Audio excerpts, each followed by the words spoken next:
Aloha. Welcome to the Mr.G podcast. This is episode number 5 of season number 2.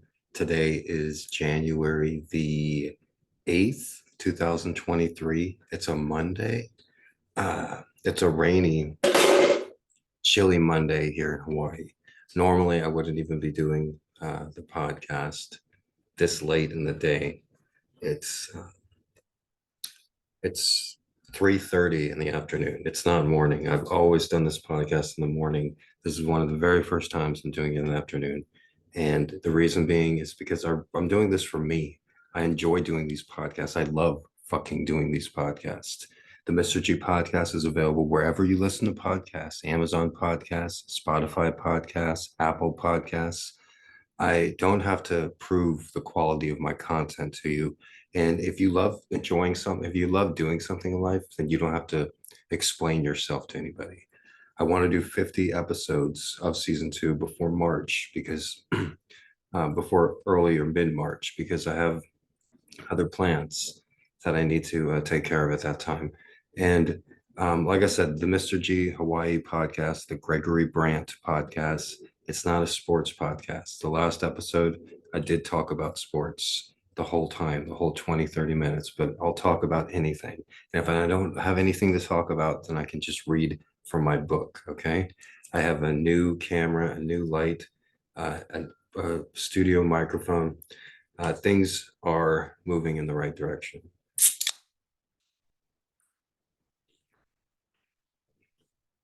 Also, I enjoy uploading videos. The majority of my content that has the most viewers is my street cat feeding content. I think a video on Instagram is almost 500,000 views. And the mic's a little slippy there. I got to make sure it doesn't slip out. And that's what the majority of the people that watch Mr. G Hawaii, they watch me feeding street cats like Squeak here.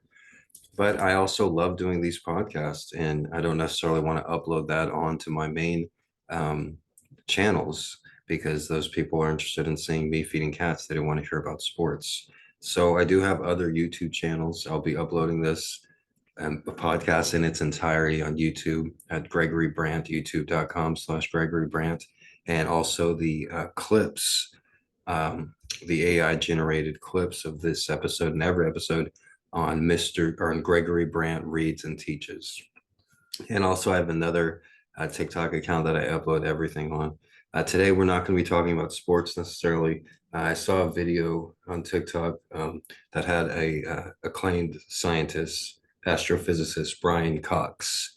And he said something that he put into words better than I could, that I always talk about. And that's how it's a miracle that we exist.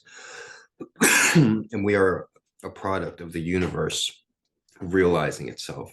Everything, just about everything that's inside of us, other than the water, was made at the dawn of time, almost inside of stars. And those elements spent thousands, millions of years, billions of years, and created us. And we're the universe realizing itself. And that's very profound. When you look at how it's easy to think that human beings on this planet are insignificant. A finite, fragile life in an infinite, eternal universe is the way Brian Cox put it. There are 400 billion stars in the Milky Way galaxy, and there's 2 trillion galaxies in just the small patch of the universe that we can see. Collections of atoms are all what we are. And all of those atoms formed inside of a star. Other than the water in our body, we are made of star stuff. And now this is the way that the universe has a means to understand itself, to look at itself. We are part of the universe. I don't know what religion you are, what you believe. I have my whole Bible reading videos, but I do believe in a collective consciousness, and I've seen too much evidence for that. And it is really great and humbling to think of things like that. It's a miracle that we exist, that we're on this speck of dust in the corner of the Milky Way galaxy, flinging around a star at 1,000,000 miles per hour. That's a miracle. You look at all the things that are happening in the galaxies that we know nothing about: stars colliding, planets being formed, galaxies pushing other galaxies in this direction and that. Like, why is it? It does make you feel insignificant. Like, does God know about me? Does what I do matter? And it does matter. And it's just and the universe having a way of seeing its beauty, and that's what we are. And I firmly believe that as well.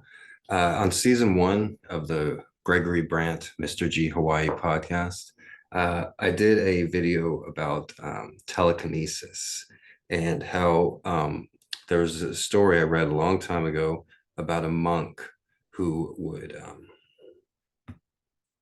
about a monk who had a bell, and this bell was like 3,000 pounds. And the monk would use the power of the mind to move the bell. If you went, people would visit the monk, and he would just go right up to the bell and just go like this with his finger, not even touch the bell, just go within an inch from it. And the 2,000-pound bell would move, and people would be amazed at his power. And the way he was able to do that is he spent years before he was able to move the bell. He spent years going up to the bell every morning, every day, and using his mind to visualize himself moving that bell, not touching the bell, but just going right up to it and going and visualize the bell moving. And it took some time, it took many years, but eventually the power of the mind of the bell moving, it got the bell to move. And there's been proven cases of that over and over. Telekinesis is a real thing. And another great example is the placebo effect. Science has no explanation for the placebo effect. A sugar pill being able to cure cancer, terminal cancer, there's no explanation for that. There are medical miracles. That's why there's the term medical miracle. But telekinesis, as according to Wikipedia, is a psychic ability allowing an individual to influence a physical system without physical interaction. Experiments to prove the existence of telekinesis have historically been criticized for lack of proper controls and repeatability. There is no reliable evidence that telekinesis is a real phenomenon, and the topic is generally regarded as pseudoscience. Okay, that's what Wikipedia says about telekinesis, but let's see what they say about the placebo. A placebo can be roughly defined as a sham medical treatment. Common placebos include inert tablets like sugar pills, inert injections like saline, sham surgery, and other procedures. Placebos are used in randomized clinical trials to test the efficacy of medical treatments, so they serve as epistemological tools to screen out the noise of clinical research. Placebos in clinical trials should ideally be indistinguishable from so-called vermin treatments under investigation, except for the latter's particularized hypothesis remedial factors. This is to prevent the recipient of others from knowing, with their consent, whether a treatment is active or inactive, as expectations about efficacy can influence results. So the placebo, like I said, it's a scientific miracle, and they don't give as much credit to telekinesis. The definition of placebo has been debated. One definition states that a treatment process T is a placebo when none of the characteristic treatment factor C are effective.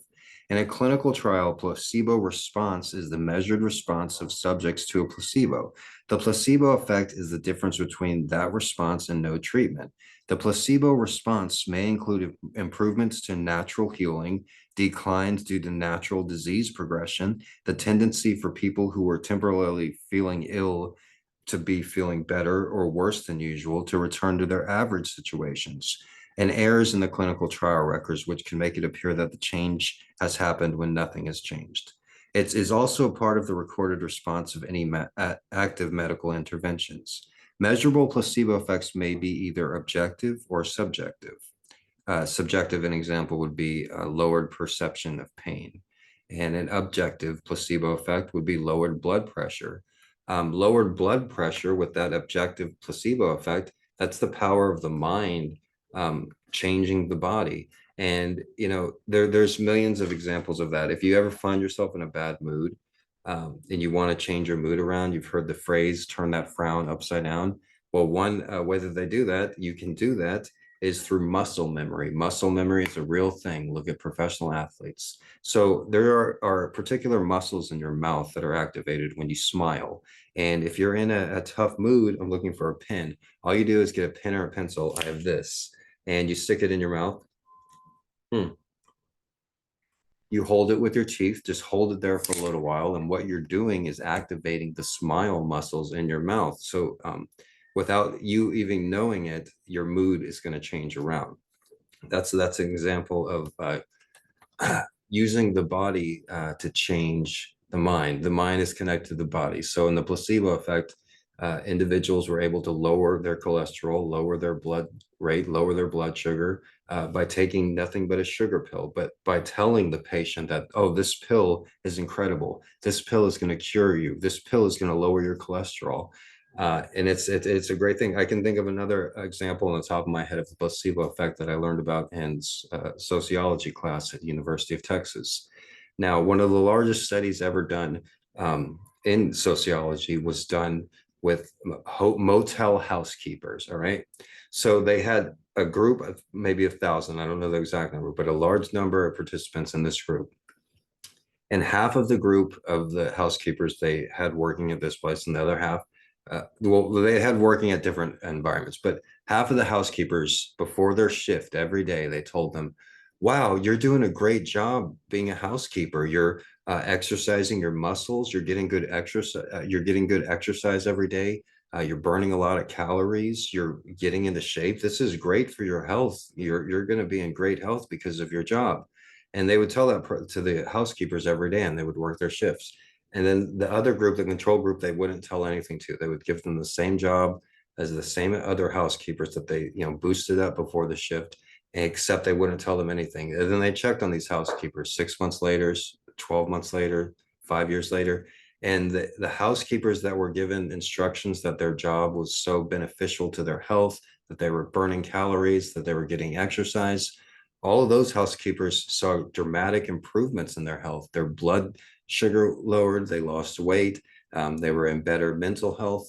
And then the control group that they didn't give any pep talk to, they saw the same results in their health or even decline in their health. And that study alone, just the number of participants that were involved in it, it goes to show that there is some definite truth behind the power of the mind. Another example occurred to me while I was telling that, and it just slipped out as I was explaining the housekeeper study.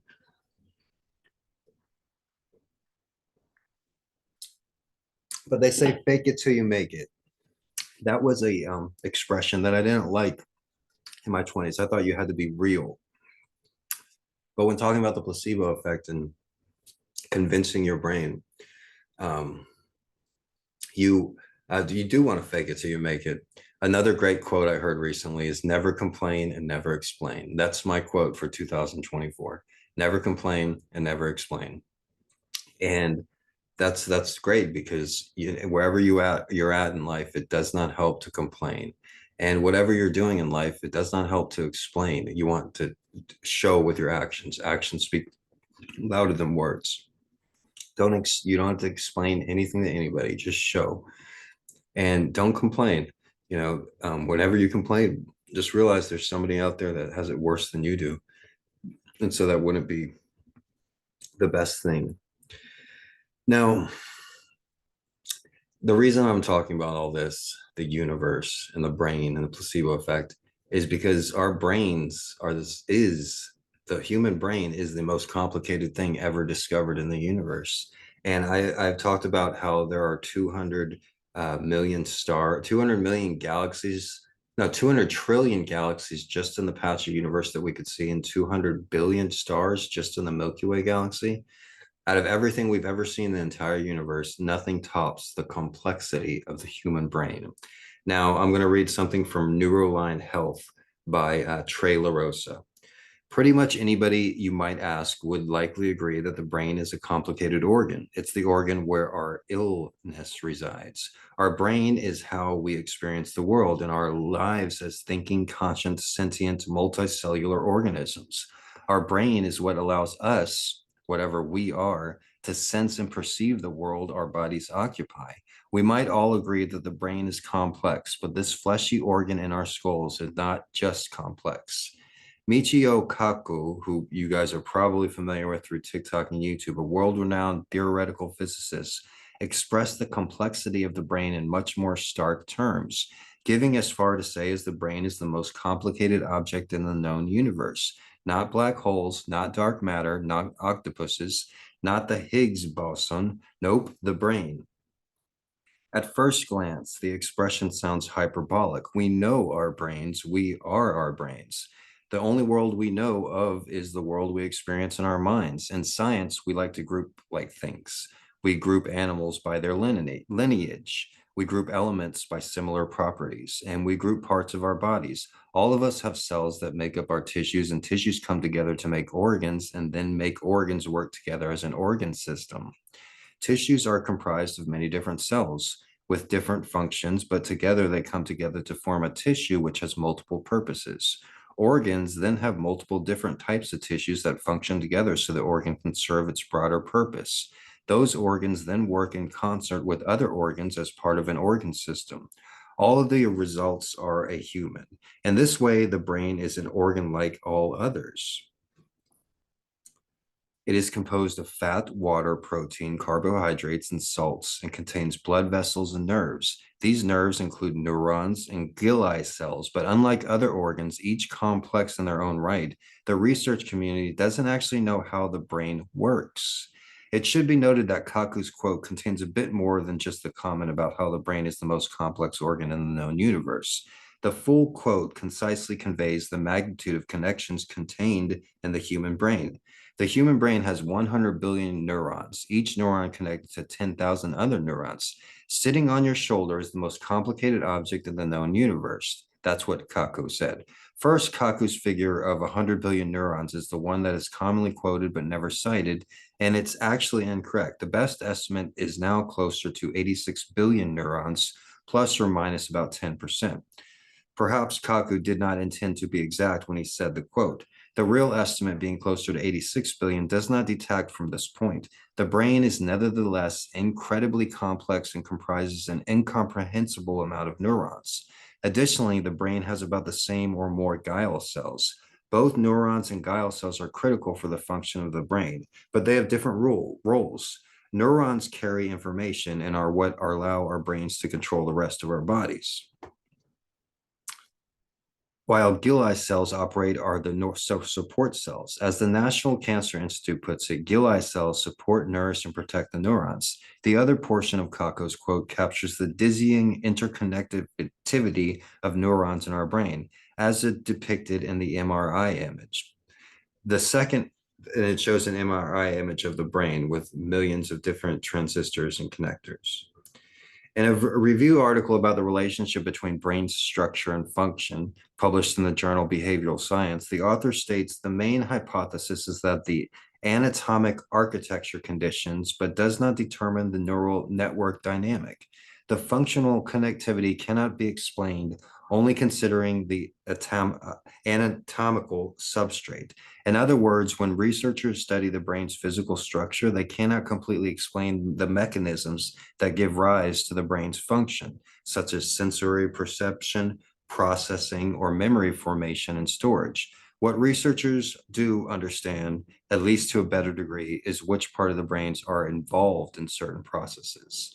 The function of the brain that is maybe the most mysterious is consciousness, which lies on the precipice of science and philosophy. I think, therefore I am, pondered Rene Descartes several hundred years ago about this very question. This idea that the world we're consciously perceiving is the very moment must be real, since we believe we are experiencing it. This is a question that is inextricably linked to the function of the brain, but is one that is uniquely challenging because we are quite literally conscious, embodied, investigating itself.